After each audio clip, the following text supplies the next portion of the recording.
take a seed, you plant it, you grow it, you dry it, you roll it, you smoke it, and it goes down smooth. Hey! Spanning the continent to bring you the truth about cannabis and marijuana law reform. I smoke pot and I like it a lot. The Russ Belville Show, the voice of the marijuana nation. Now, here's your host, Radical Russ Belville. Good day, tokers and tokettes and non-toking lovers of liberty. It is Wednesday, November 26, 2014, and it's got to be 420 somewhere in the world. Thanks for joining us, and thanks to all of our longtime listeners for understanding yesterday. There was, of course, the major protests in 170 cities across the country. Portland, Oregon was one of them, protesting the reaction to the decision in Ferguson not to indict Officer Darren Wilson for the shooting death of Mike Brown, the unarmed black teenager in Ferguson, Missouri. Today, we're going to be concentrating on that story in many different angles from our view here in the cannabis community. For those of us listeners and viewers out there who are of the pale complexion like myself, we still have a lot of learning and a lot of understanding to go. But I do believe as cannabis consumers, we have a little better clue than a lot of people when it comes to police brutality, police lying, and a system that is rigged against us. So we're going to be concentrating on that from our perspective as the cannabis community on today's show. So among the things we'll be talking about today, in Behind the Headlines, like I said, I was out at the protests last night from about 4 o'clock till about 9 o'clock at night, both the official protest and the unofficial, more anarchic protest. We'll tell you all about that in Behind the Headlines, and I give you my perspective on how the Portland Police Bureau actually kept its cool and could teach the Ferguson Police Department a few lessons or two. All right.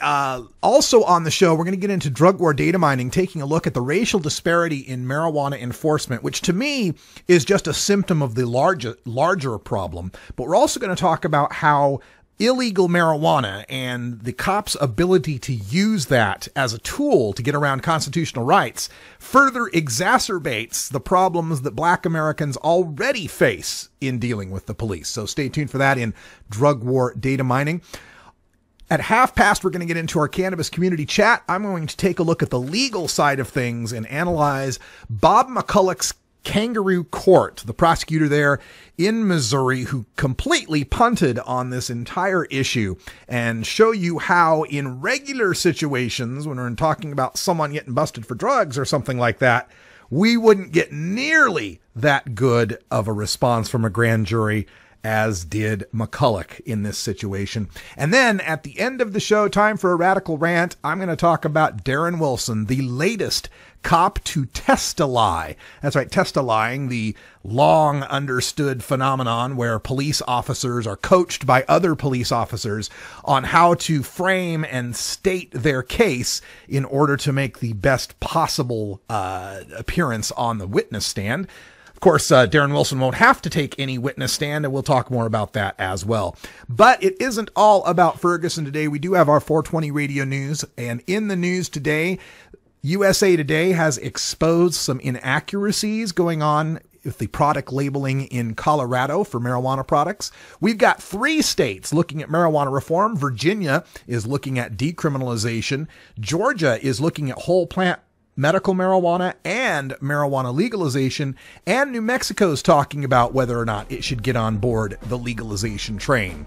Also in the news, we've got an interesting rejection of a $14,000 gift in Washington state, and up in the northwest corner of Oregon where Cannabis Carey lives, you won't believe what the city council just approved to put next to a medical marijuana dispensary. All that's coming up on the Russ Belville Show.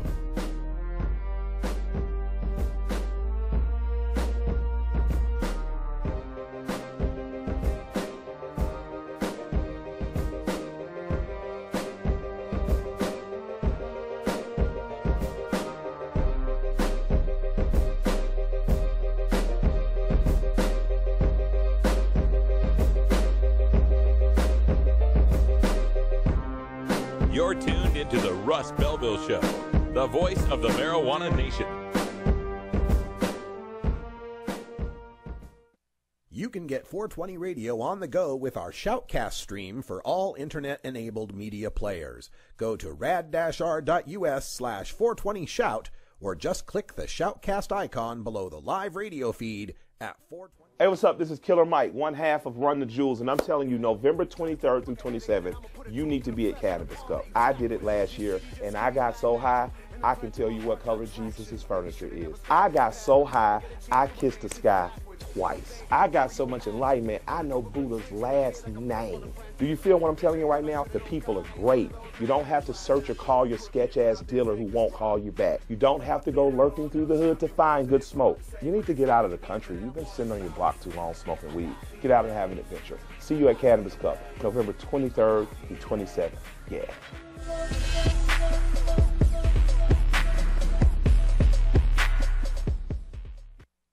Cannabis Cure TV with Greg DeHote from Sussex, England. Replaying Thursdays at 12 Pacific on 420radio.org. Hey, this is Willie Nelson for Normal. And I smoke pot and I like it a lot. I learned a long time ago that marijuana is a lot safer than alcohol. There's nothing wrong with the responsible use of marijuana by adults. It's time we stopped arresting and started respecting those who smoke marijuana responsibly. To learn what you can do to help, contact NORML at NORML.org or call toll-free 888-67-NORMAL.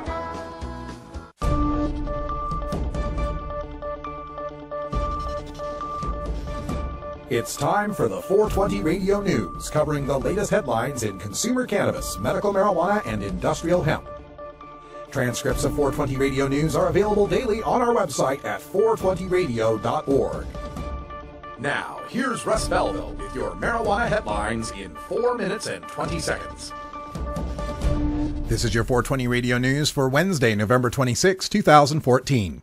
USA Today purchased nearly $500 worth of marijuana and edibles in Colorado and then had it independently tested to check for potency and accuracy in labeling. The samples were tested by an independent lab because the law prohibits state-certified marijuana labs from testing for anyone but the licensed marijuana industry. The results revealed wide variation in the strength of the marijuana, even when it was sold under the same name. For instance, 3 samples of what was sold as Blue Dream, a popular strain known to give a euphoric high, tested at 13.54%, 13.63%, and 18.73% THC. The testing also revealed wide variation in the marijuana-infused edibles. Most of them were weaker than advertised on the label. One product claimed 50 milligrams of THC, but only contained 19.22 milligrams, the testing showed. Another product, a chocolate bar, claimed to contain 80 milligrams, but contained only half that. As more states and governments pass laws to decriminalize or legalize pot, the Commonwealth of Virginia is now the next state getting ready to tackle weed. A Virginia state senator will bring his marijuana decriminalization bill to Richmond this January. Quote, "This is not going to legalize marijuana. It is going to make it no longer have a criminal penalty," end quote, said Senator Adam Ebbin, a 30th District Virginia Democrat. He says too many African Americans are going to jail and too much money is being spent. Quote, "We are spending $67 million of taxpayer funds to enforce marijuana prohibition," end quote, said Senator Ebbin. Under the current law, a first offense will cost someone $500 and 30 days in jail. Senator Ebbin's bill would reduce the fine to $100 and would only be a civil offense, like a parking ticket. A Metro Atlanta lawmaker wants to put at least the conversation, if not the reality, of legalized marijuana in Georgia on the table. Democratic State Senator Kurt Thompson introduced 2 bills. One allows for the sale of full plant medical marijuana for people with certain illnesses. The second would allow regulated retail stores to sell marijuana to adults. Thompson would tax the drug and earmark the money for education and transportation projects. Thompson's bills would be much more extensive than the plan defeated in the last legislative session that would have allowed the use of cannabis oil for medical reasons. Thompson said, quote, "We are the 10th largest state, and we ought to have a voice and be talking about this, and we ought to be getting folks involved," end quote. The conversation about whether New Mexico should join other western states in legalizing marijuana is cranking up as state lawmakers prepare for the 2015 legislative session. Representative Bill McCamley, a Democrat from southern New Mexico, took his case for legalization to fellow lawmakers Tuesday during the meeting of the Interim Health and Human Services Committee. McCamley has yet to craft the legislation, but he's looking at Oregon as a model. Governor Susana Martinez has been an outspoken critic of decriminalizing marijuana, and control of the State House of Representatives swinging to Republicans will likely make a challenge in getting the legislation passed. School officials Monday flatly turned down a $14,000 donation from a local marijuana farmer, taking a strong stand against youth marijuana use. Quote, "We're not taking it. End of story," end quote, said Ray Tolcatcher, Prosser School District Superintendent. The donor, Randy Williams, now is looking for another local recipient. Quote, "I never thought it'd be a problem to give money away," end quote, said the owner of Fireweed Farms, a marijuana producer north of this city of 5,800. Williams' next choice is the Prosser branch of the Boys and Girls Club. The youth nonprofit will evaluate internally, said Brian Ace, executive director of the Boys and Girls Clubs of Benton and Franklin counties. Next in line would be the Veterans for Foreign Wars, Williams said. While some California cities reject marijuana dispensaries near anything child-related, the Oregon city of Astoria just approved a daycare next door to a dispensary. After a litany of public testimony in support of the request, the Astoria Planning Commission approved a plan to expand Sea of Dreams childcare into a commercial storefront next to The Pharmacy, a medical marijuana dispensary. City planner Rosemary Johnson said that while dispensaries must be at least 1,000 feet from schools, there's no regulation regarding their proximity to childcare facilities. Staff recommended approving the request. This has been your 420 Radio News for Wednesday, November 26, 2014. I'm Russ Belville.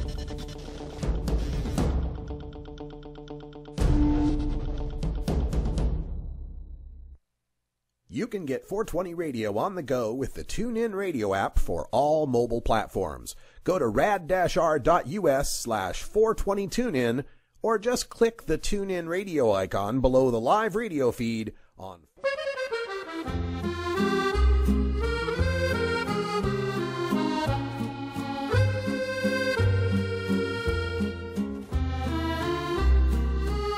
Salut mes amis, je m'appelle Marie-Jeanne et je vous invite à joignez-vous à l'équipe de High Times afin de célébrer la meilleure marijuana du monde lors de la 27e coupe annuelle du cannabis à Amsterdam du 23 au 27 novembre prochain. Pendant 5 jours, les membres du jury pourront participer à des séminaires, découvrir de nouveaux produits et voter pour leur variété de cannabis préférée retrouvée dans les meilleurs cafés de la vie. Les membres du jury auront aussi la chance de voir et d'entendre Action Bronson, Revolution et d'autres formations lors de la concert annuel de la Coupe. De plus, jeudi le 27 novembre, ne manquez pas la remise du prix du meilleur cannabis au monde par l'équipe de High Times. Découvrez le plaisir de la marijuana en toute liberté. Venez participer avec High Times à la Coupe du cannabis à Amsterdam. À bientôt!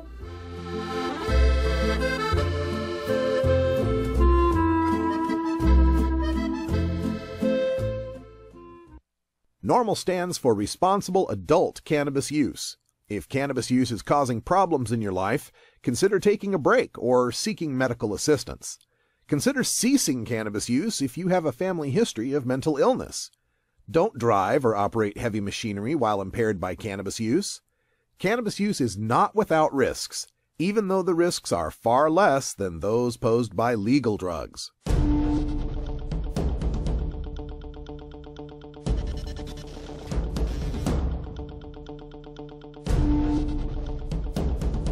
All right, welcome back, everyone. Time for us to go behind the headlines. And of course, the headline everyone is talking about today is the decision not to indict Officer Darren Wilson in Ferguson, Missouri for the killing of unarmed black teen Michael Brown. And this has led to a firestorm across the country, over 170 cities in protest last night. And Portland, Oregon was one of them.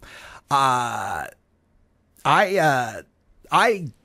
went out to the protests last night. As you know, if you tuned in yesterday, I was on the bus and then making my way downtown. And sorry about the bus ride video. The way I have things set up here, I can't control the studio when I'm outside the studio, so I have to start the thing and then go.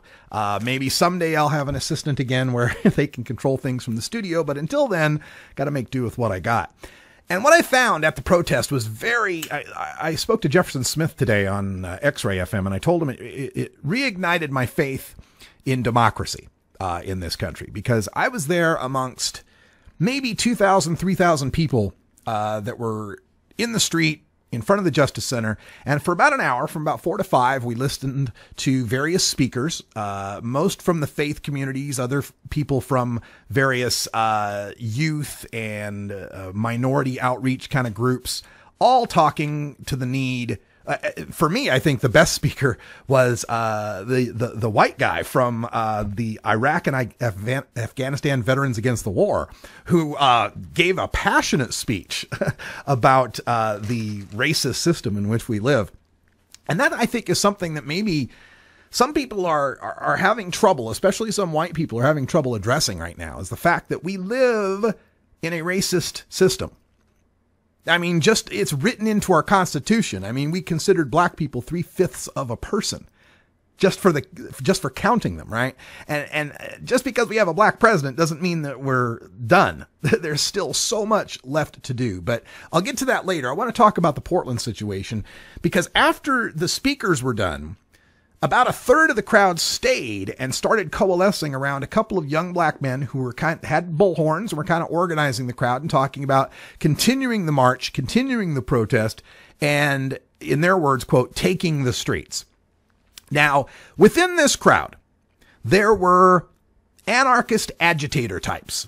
Okay. Portland's got, if you saw the Occupy Wall Street stuff and all that, Portland's got a pretty strong streak of these Guy Fawkes mask wearing, fuck the system, tear it all down, destroy capitalism, anarchy types, right?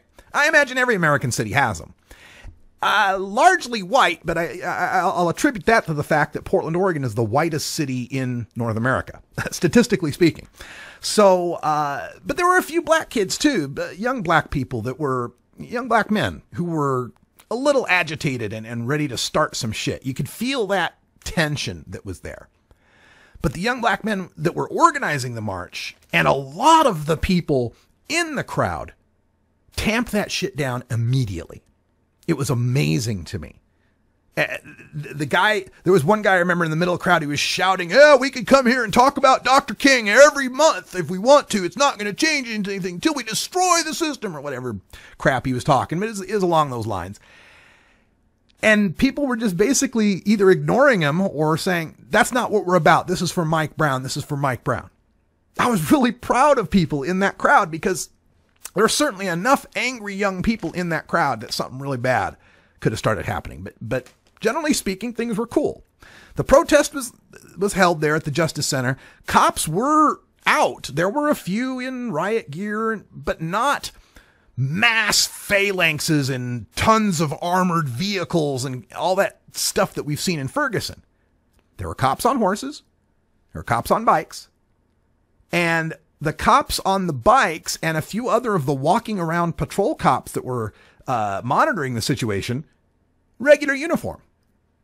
So it was nice to not have this super strong presence put right in front of our faces. Because I have a feeling if they'd have lined up riot cops right in front of people's faces at that point, that could have been the spark that has set things off. But Portland police held back, let people have their First Amendment rights. Then we started marching. About a third of us started marching. We ended up taking over some intersections, some major intersections in the bus lanes and the Max, and stopping all the traffic and hands up, don't shoot, and so forth, and chanting. Where things really got heated is we got to one on-ramp that would have led us on to the freeways. And the cops did line up their riot gear and their bike lines and their horses to stop us from getting on the freeways. That just led the protesters to go around them and over the Burnside Bridge. We completely took over the Burnside Bridge. Took another couple of intersections, Burnside and MLK, Burnside and Grand, started marching up Grand and then back down Stark until we got underneath the Markham Bridge in this kind of grassy area that also had not like a freeway access, but it was just the concrete barriers. And sure enough, some of the folks started leaping the concrete barriers and getting out onto Interstate 5. And this led the cops into action. The horse cops and the bike cops and the riot cops getting people off the freeways. But once we were off the freeways, back into a place where we could protest, they pretty much kept hands off. We then moved up the stairways and onto the Morrison Bridge, crossed the Morrison Bridge, made our way downtown again, took a left and ended up at Providence Park. That was another spot where they set up some riot cops. Could have gotten tense. They threatened to use chemical weapons, but they eventually backed off and all were safe.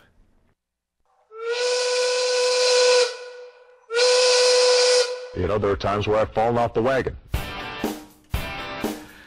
And President Obama,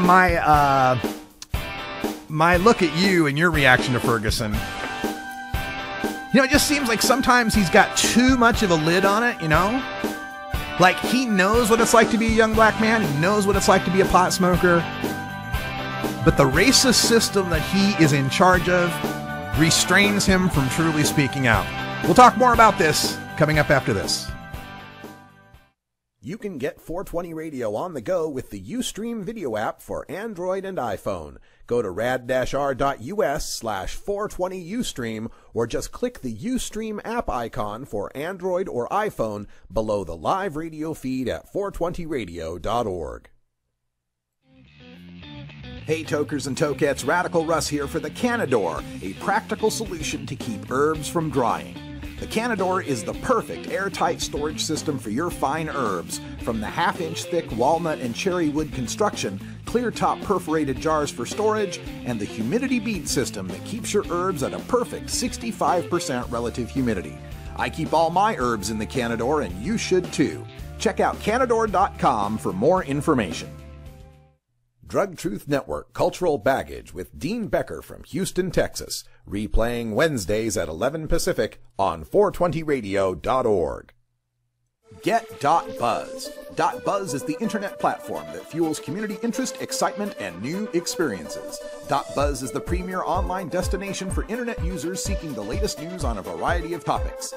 .Buzz appeals to groups active in blogging, communications, journalism, advertising, and marketing.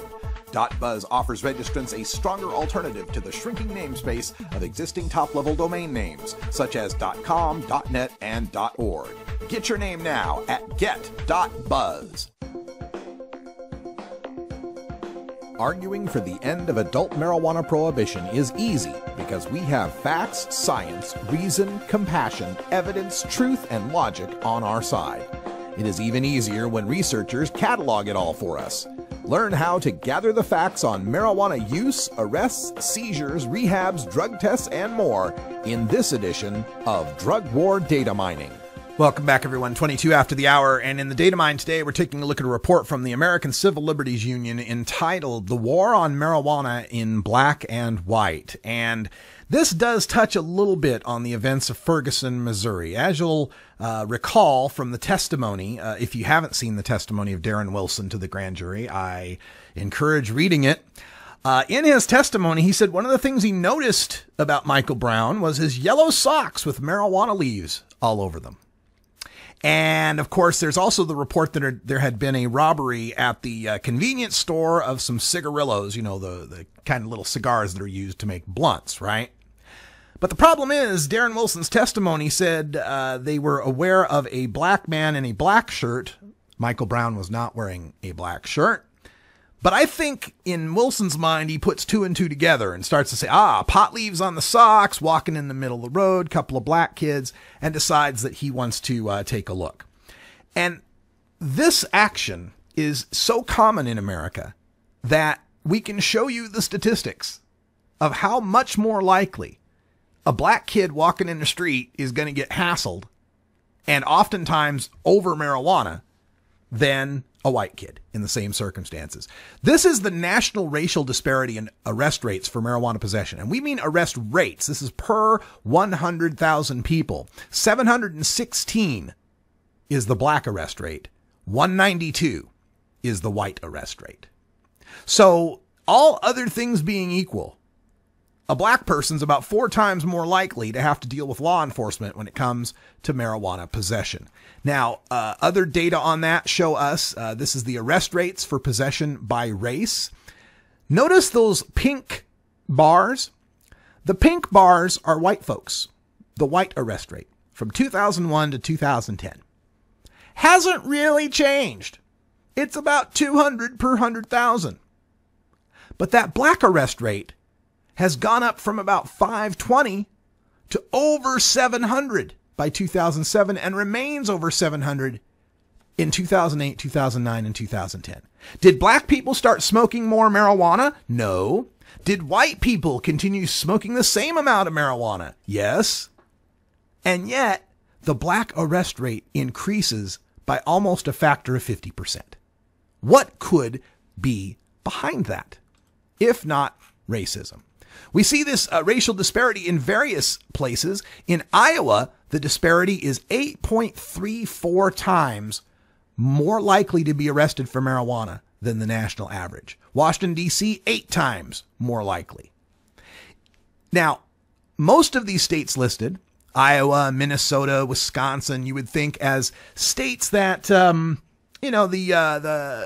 not so black, let's just say, right? Your Nebraskas and so forth. But even states like New York, which no one can say doesn't have a substantial number of black folks, 4.5 times more likely to be arrested. The arrest rates for marijuana by region show us that in the Northeast and Midwest, we have the greatest black arrest rates. The South and then the West are lower. But again, look at those pink bars. It doesn't matter what part of the country you're in. If you're white, you got the same likelihood of getting arrested for weed. But if you're a black person in the Midwest, you're more than twice as likely to get arrested for weed than if you're living out west. How can you not look at that and not see systemic racism based on the different sizes of the counties? This is how many different counties and how much more likely people are to be arrested if they're black. Now, there are a couple there where they're less likely to be arrested if they're black. But for the most part, it's around 3 to 4 times. And even some counties where blacks are 10 times more likely to be arrested for marijuana. The states with the highest black arrest rates for marijuana possession include Nebraska, Illinois, D.C., Iowa, Wisconsin, Nevada, Wyoming, New York, South Dakota, and Florida. And again, we're talking arrest rates per 100,000 in Nebraska, 1,689. There's a 1.6%. They don't have to talk about per 100,000s at this point. And they got a list for every state that you can go through here to see what the difference is. And it's an amazing report from the American Civil Liberties Union. This is the counties with the highest black arrest rates for marijuana possession. And again, much greater than the white arrest rates. 420 Radio is 24-hour marijuana legalization radio. The law offices of Omar Figueroa would like to remind you to stand up for your rights. If you are detained or arrested, treat law enforcement with respect and stand up for your rights by repeating, "I respectfully invoke all of my legal and constitutional rights. I do not consent to any search and seizure. I want to remain silent, and I want to speak with my attorney." Please contact the law offices of Omar Figueroa at 415-489-0420 or 707-829-0215 or on the web at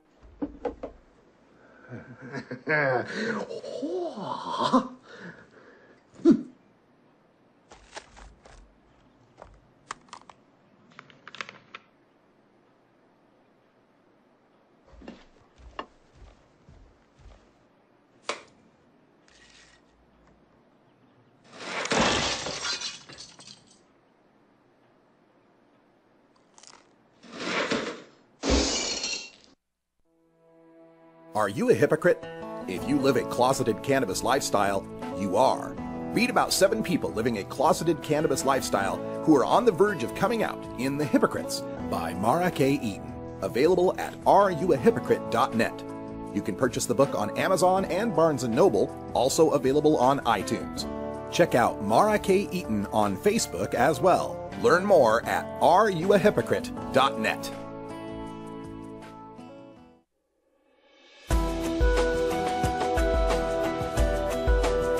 The cannabis community is a diverse set of people from all walks of life, conservative and liberal, black and white, straight and gay, rich and poor, and everyone in between. Learn more about the people we are freeing from adult marijuana prohibition in our Cannabis Community Chat. Welcome back, everyone. Half past, and today we're going to talk about the grand jury proceeding in Ferguson, Missouri, headed up by prosecutor Bob McCulloch. And what a sham travesty of justice this exactly turned out to be. I don't know if you stayed up and watched Prosecutor McCullough make his announcement around 8:20 p.m. I guess that was Pacific time, Central Time, 8:20 Central Time. But what I thought at that moment is being echoed by many legal analysts all across this country. And that was that Bob McCullough seemed more like a defense attorney than a prosecuting attorney. Bob McCullough seemed more like the guy who had Darren Wilson as his client, not Mike Brown and his family as his client.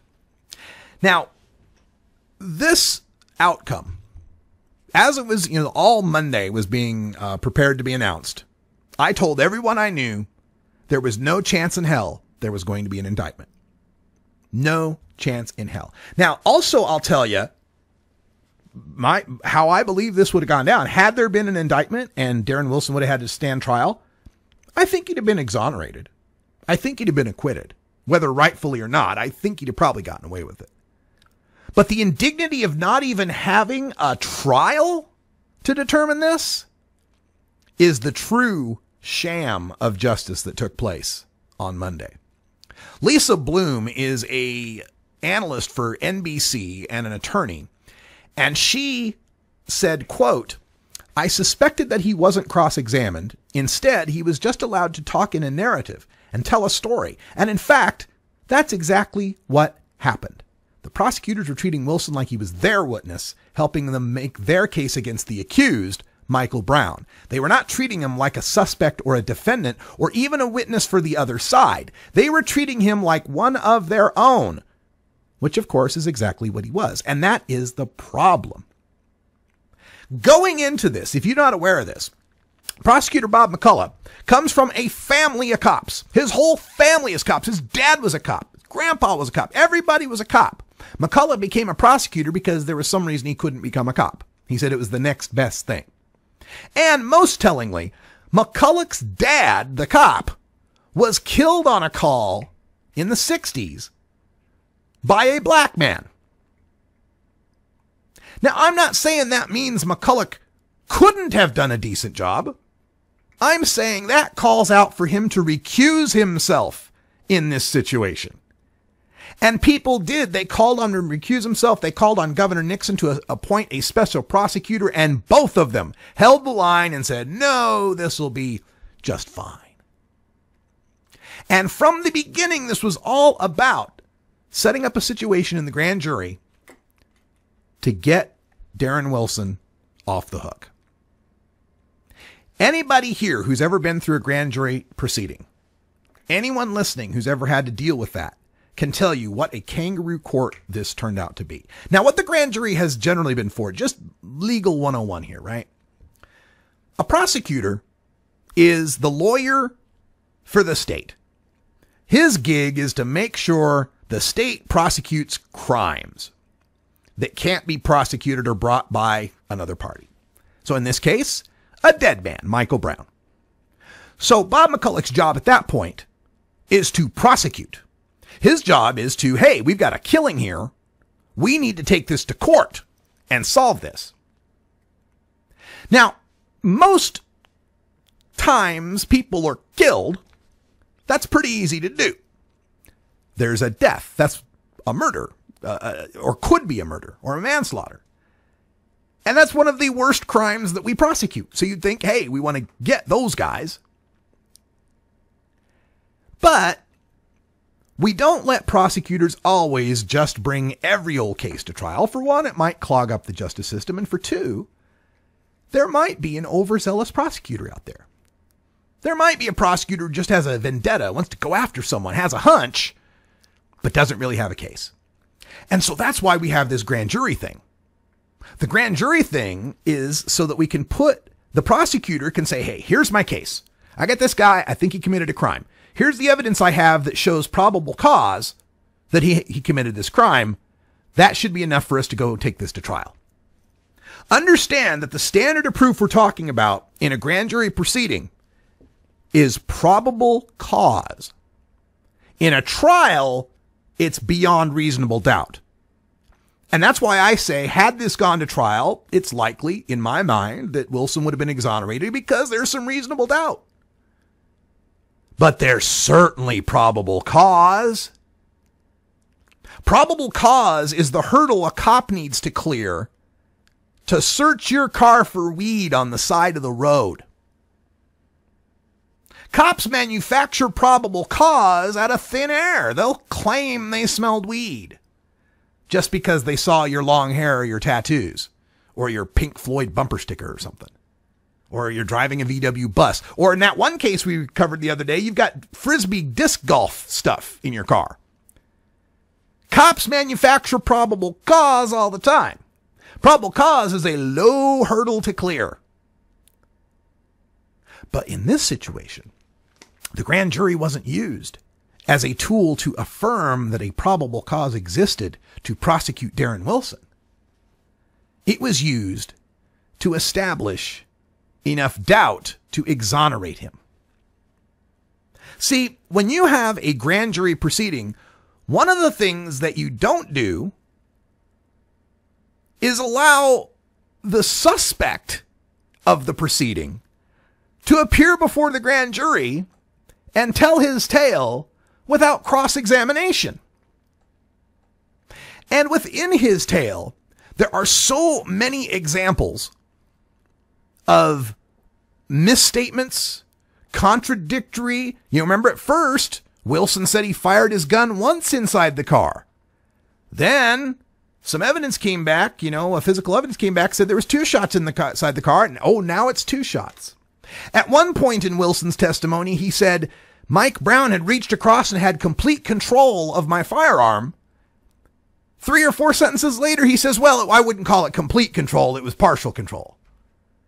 There's enough inconsistency in there that a first-year law student could have deconstructed this guy, could have cross-examined him to the point that you could establish easy probable cause. Another instance of how this is a kangaroo court. When you have a grand jury, generally what the prosecutor does is says, hey, I've got this suspect. I've got this evidence.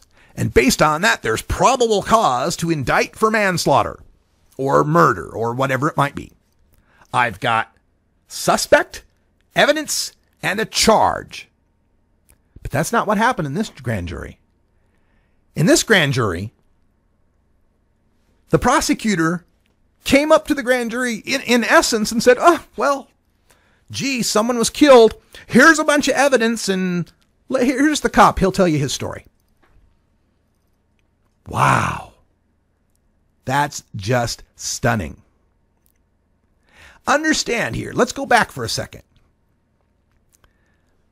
There was already probable cause to get rid of McCulloch. We already told you about his dad being killed by a black man as a cop. Also, let's add to the fact that in 20 years working as a prosecutor, Bob McCulloch has never charged a cop in a shooting. And that includes a case where 2 unarmed men were killed after being shot 20 times. And in the last election, McCulloch, trying to get reelected, there was some racially charged stuff going on in those elections too. So he's already got no credibility with the very community he is charged with protecting and prosecuting Darren Wilson for assaulting and killing. Typically, a grand jury lasts about a day, maybe a few hours. There's a famous saying that said a prosecutor could get an indictment on a ham sandwich if he wanted to. It's typical. Grand juries are sometimes criticized by defense attorneys as a rubber stamp for the prosecutor. But in this case, I guess it was a rubber stamp. It was the rubber stamp of the thin blue line, that the prosecutors and the cops are all in it together to protect each other. That's what comes across. And when McCulloch announced this, he went out of his way to indict everything except Darren Wilson. He indicted the mainstream media. The mainstream media asked all these questions. They're insatiable. The 24-hour news cycle is just terrible. He indicted Twitter. He indicted the social media for continuing to pry and ask questions. And I believe he did that not because he thought it was upsetting and made it hard for him to make a case to prosecute Darren Wilson, but because it shone a light on this racist institution that was bound to let Darren Wilson walk.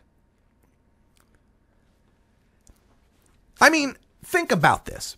You got a case of a cop killing an unarmed teenager in cold, just right there in the street, letting his body sit for 4.5 hours. A case that has ignited a national firestorm. And the governor didn't think that deserved a special prosecutor. McCulloch didn't think he should recuse himself. And he thought the best way to handle this would not be to have, experts involved, but to allow 12 citizens who have absolutely no schooling on how to cross-examine a witness. Let those 12 citizens decide. He's such a pussy, he couldn't even stick up for what he wanted to do in the case. He punted it to the grand jury so that he could escape any political ramifications from it. I'm telling you, the indignities that black people have suffered in this country, if black folks were the terrible, awful people some folks think they are, this country would have burned down years ago. It's remarkable, the restraint from the black community. We'll talk about that and riots in the Radical Rant.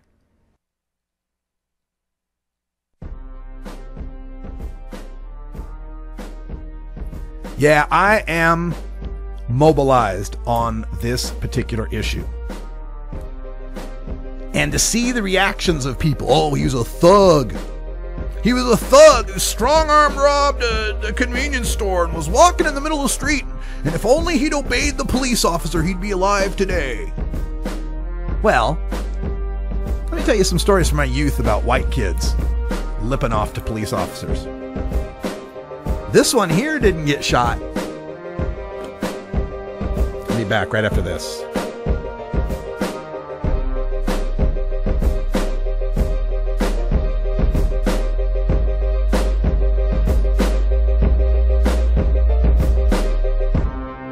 You're tuned into the Russ Belville Show, the voice of the marijuana nation. 420 Radio, the activist radio station. You know Herb Thrasher from the Herb Thrasher Flower Hour. Now get ready for Herb Age Designs for the proud cannabis consumer. Herb Age Designs, lifestyle gear for the 420 friendly. Herb Age Designs, we've got Frisbee golf discs and durable hemp gear. Herb Age Designs, we've got shot glasses, drinking glasses, coffee mugs, and beer cozies. Check us out on Facebook and online at herbagedesigns.com. And follow Herb Age and Herb Thrasher on Twitter.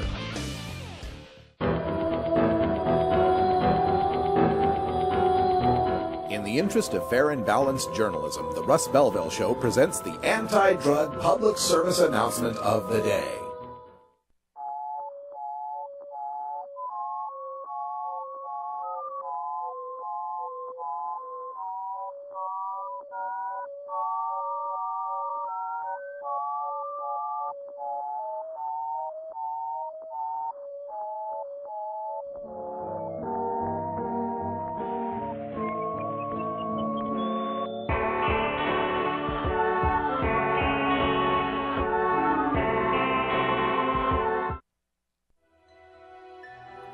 This has been the anti-drug public service announcement of the day.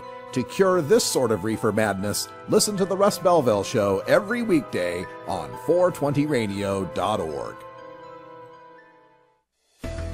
At Royal Queen Seeds, we've got premium feminized cannabis seeds, including auto-flowering varieties for the medical cannabis user. We've got bulk shipments available and new CBD oil. Plus, we accept payment in Visa, MasterCard, and Bitcoin, as well as other methods. Check out our website at royalqueenseeds.com for more information. We are located in the Netherlands, and we have online grow experts ready to help you now at royalqueenseeds.com.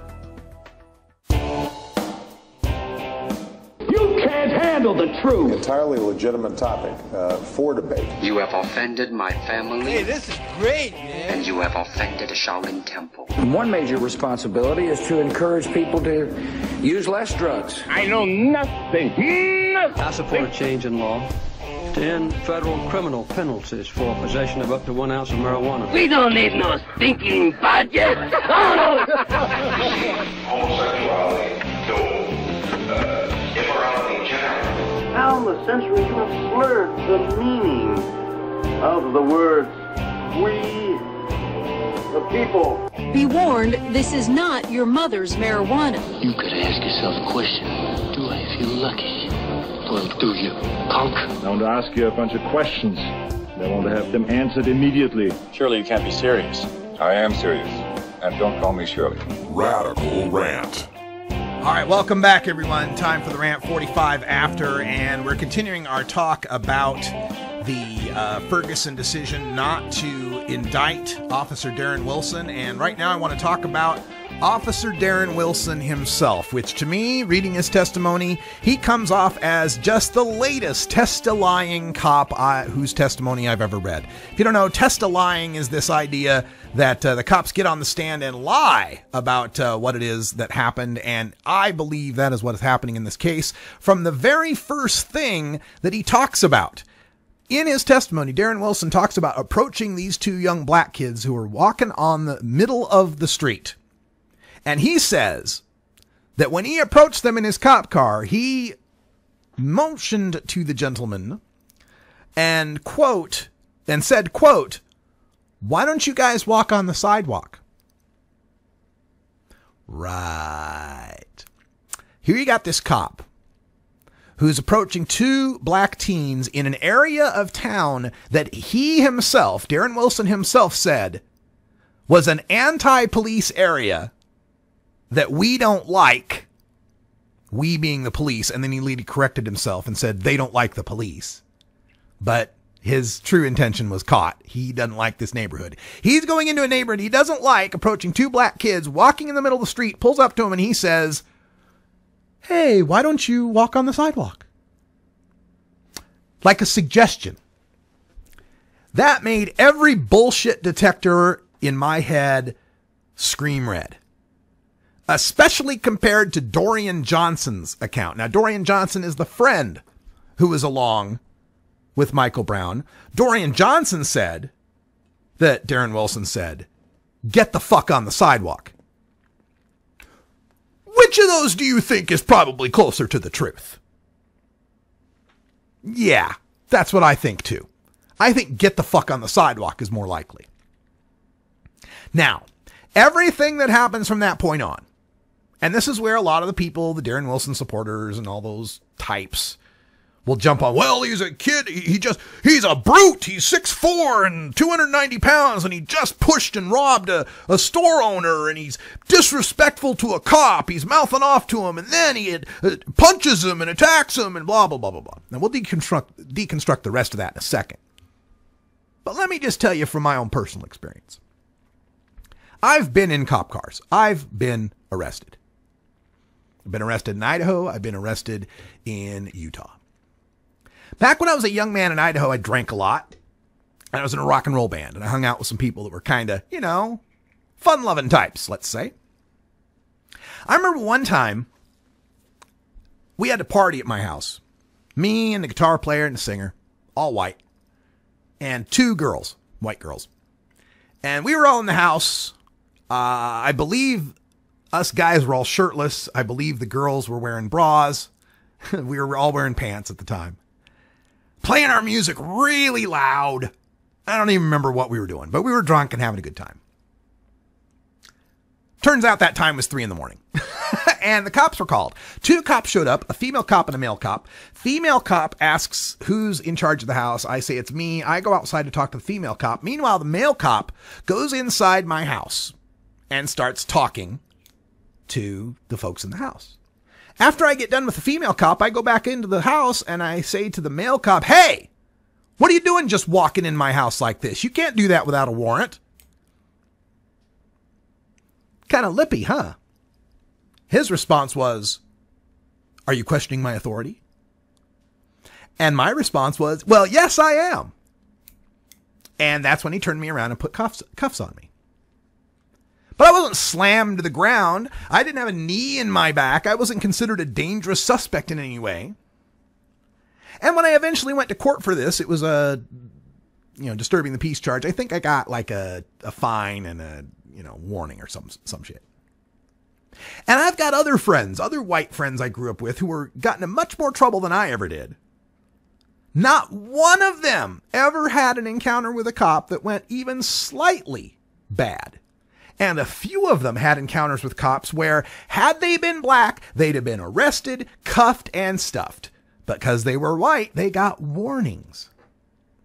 So this happens all the time, folks.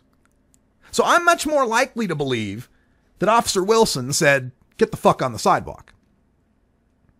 Now, from that point on, the testimony of Dorian Johnson says that that the cop, Darren Wilson, backed his truck up. He had a Tahoe. Backed it up real quick, kind of an SUV thing, right? Backed it up real quick, so close that the door was close to the two of them. Tried to open the door bounced off their bodies.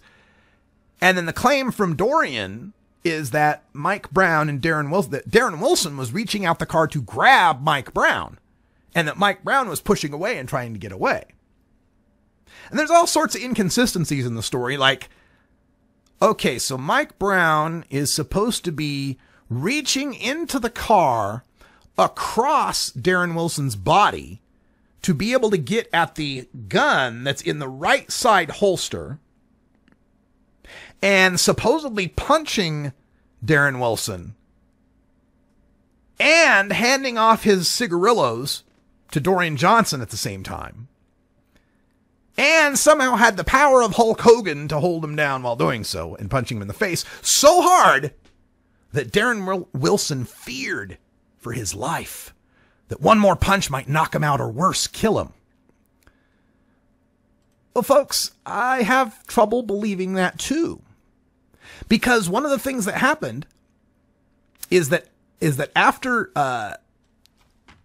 Darren Wilson was involved in all of this, he was allowed to go back to the precinct house and wash his face and put his own gun in the evidence bag, washed his hands and face all the way up to his elbows so we can't tell if there's any gunpowder residue or whose blood was where.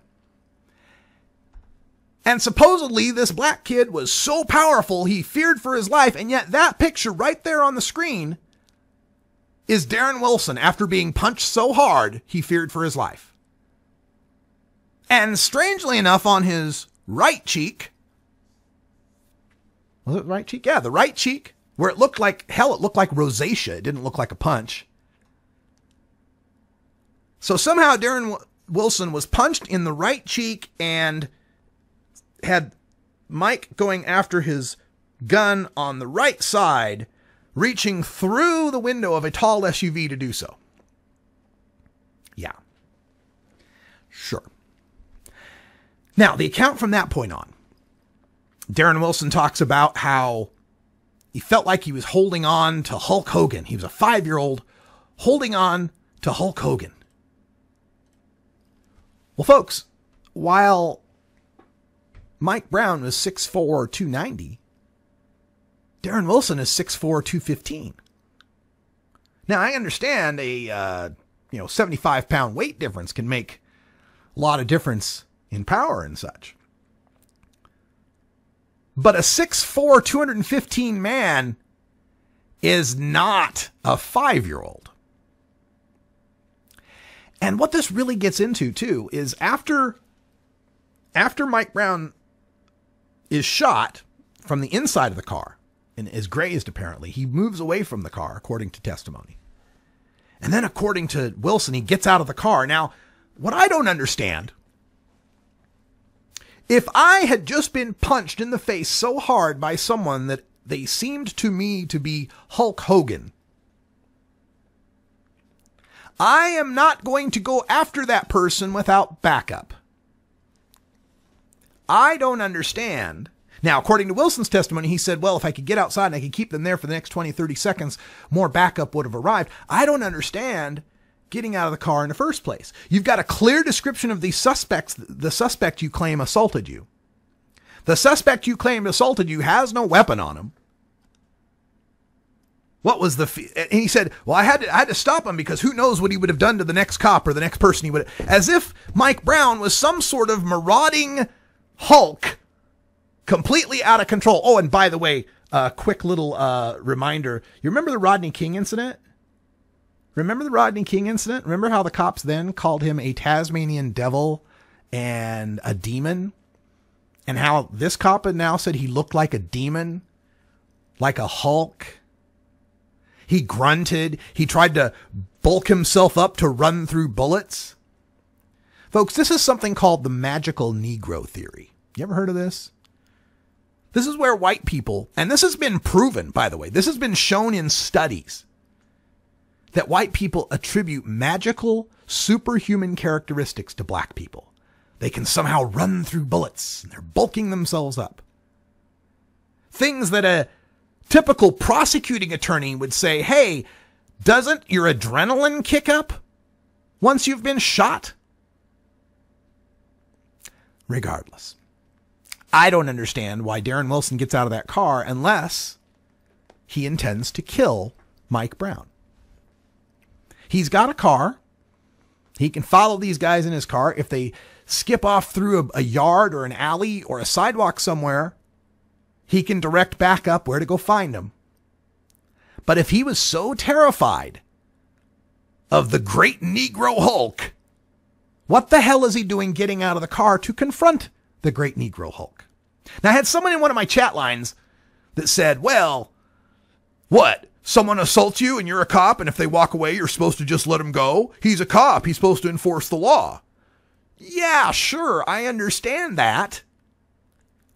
But let's say you're a single cop all by yourself and you come across a meth lab run by a biker gang, and there's 7 Harleys out front, and you have pretty good knowledge that there's at least 7 bikers inside armed to the teeth. Do you go rushing in like some Hollywood movie to take them all out by yourself, super cop? Or do you call and wait for backup?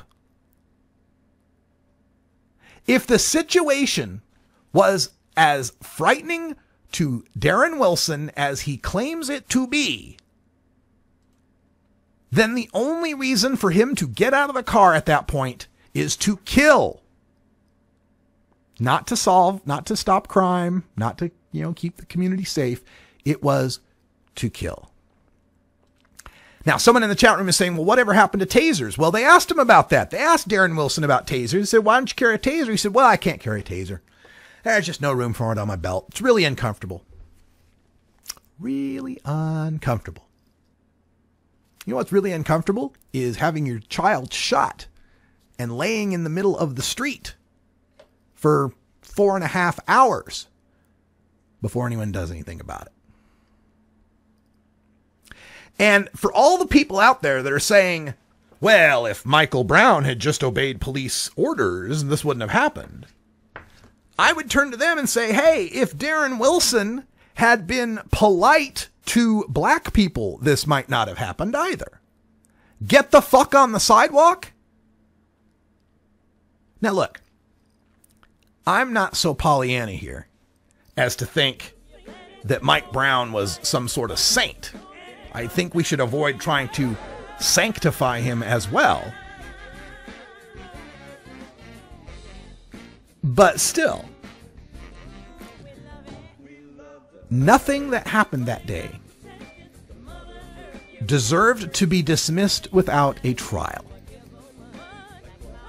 Now, you could have made the case that Mike Brown was a criminal and was menacing and had attacked the cop.